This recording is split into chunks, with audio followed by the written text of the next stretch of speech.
Hi everyone.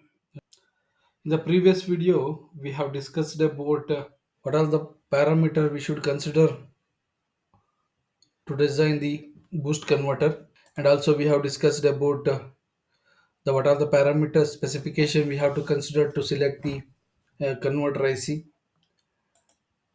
and we have verified with our selected IC with our requirement. Here we have considered V in input voltage as 5 volt,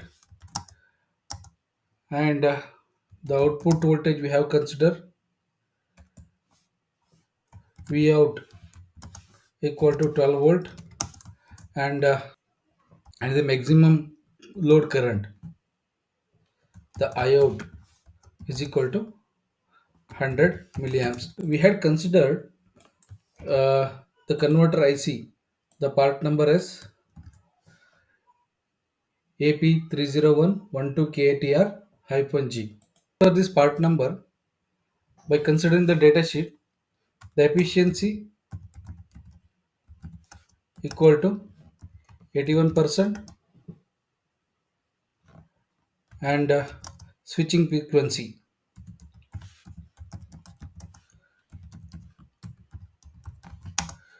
equal to 1.5 megahertz. In this video, we are going to find out the inductor,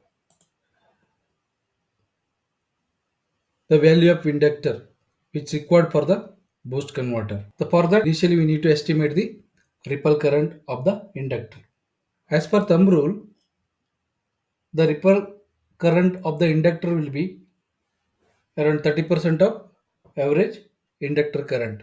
So that estimated ripple current will be delta IL is equal to 0.3 times. Generally, we can consider 0 to 40%. As per thumb rule, I am considering the 30%, so that it is zero point 0.3 into I out max, maximum load current. Now we will going to apply the value 0.3% into 12 divided by 5 volt. When we simplify this, we will get around 72 milliamps of current. Now we will going to find out the estimated inductor value. Okay, so that inductor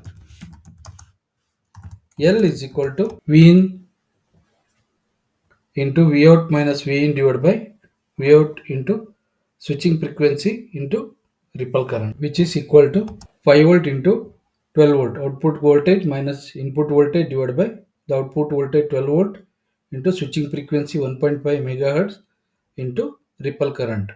And when we simplify this, we will get approximately 27 micro Henry. And this is the calculation for the worst case of input voltage V in, and worst case for the ripple current. While selecting the inductor value, we have to consider nearest standard value, and typically we have to consider plus or minus 20% from the calculated value. Selecting the inductor, we need to consider maximum current and saturation current, and DC resistance and package. But here not yet finalize the inductor part number, because our maximum output current specified as 100 milliamps, and it is not a maximum switching current, or it is not a inductor current, or it is not maximum diode current. Actually, maximum switching or inductor or diode current is quite more than the given output current. So let us calculate maximum switching current and the ripple current. So for this, we need to calculate the duty cycle. Then the duty cycle is equal to 1 minus V in into efficiency divided by V out, and which is equal to 1 minus 5 volt into 81% efficiency divided by 12 volt, and which is equal to 1 minus 0.35 and when we simplify this we will get 0.65 as a duty cycle. Means we are getting 65% of duty cycle. Now we will going to find out the actual ripple current. Actual ripple current delta IL is equal to V in into duty cycle divided by switching frequency into estimated inductor value, which is equal to 5 volt into 0.65 divided by 1.5 megahertz into 27 microhenry. We can conclude that the actual ripple current is equal to 80.25 milliamps. So by using this ripple current, we can calculate actual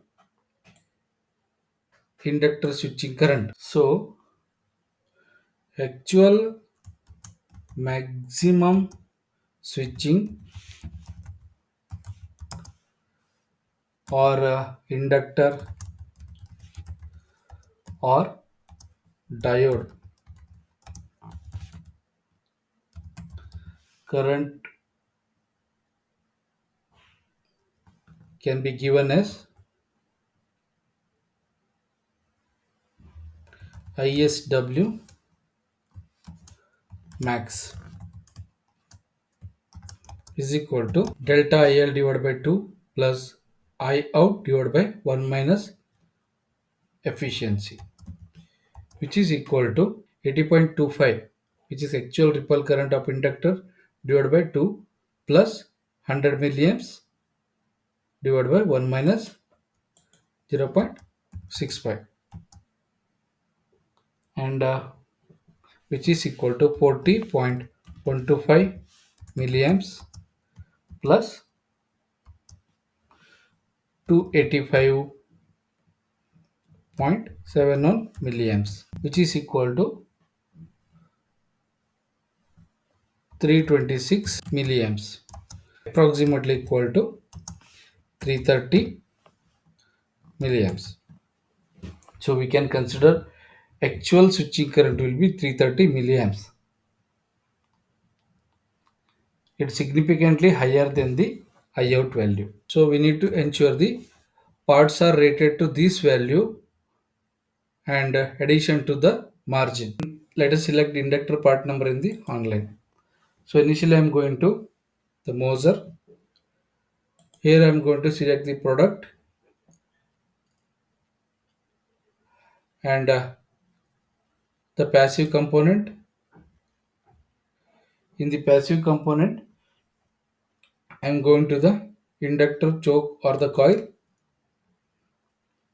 and after that we are going to power inductor assembly. In stock 27 microhenry apply filter, and we will get some parameter like manufacturer type and package size or shielding and the tolerance, maximum DC current, multiple parameters are coming. So initially I am going to choose the shielded,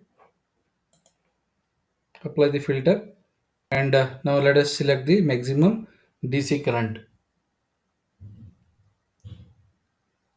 As per the calculation, we are getting maximum switching current will be 330 milliamps, so that we need to go somewhat more than that.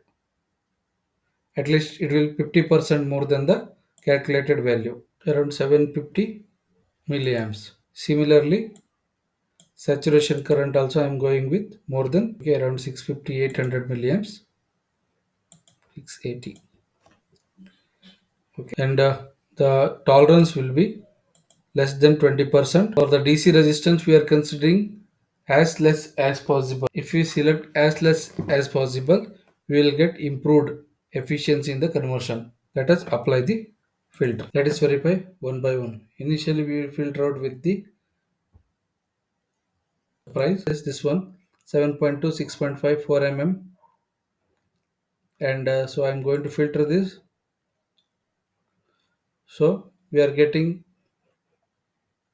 the part number with SRP 6540270 M, their inductor with the 7.2 and 6.5 into 4 mm shield at 27 microhenry and maximum DC current 2 amps. It can support up to 2 amps and DC resistance will be 290 milliohm.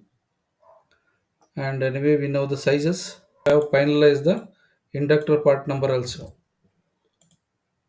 Hope we are able to understand how to calculate the inductor value in the boost converter. How to estimate the ripple current and inductor value. Based on the estimation, how to calculate the uh, duty cycle and ripple current, actual ripple current and actual switching frequency. To the selection of For the selection of inductor, we need to consider maximum DC current and saturation current and DC resistance and the packages. Okay, actually we have to consider nearest value of the actual calculated value from the nearest value from the calculated value, and typically we are considering plus or minus 20%. So hope we are understand how to select the boost converter IC and select the inductors. I request you to kindly subscribe and like the video. Thank you. Thank you for the watching.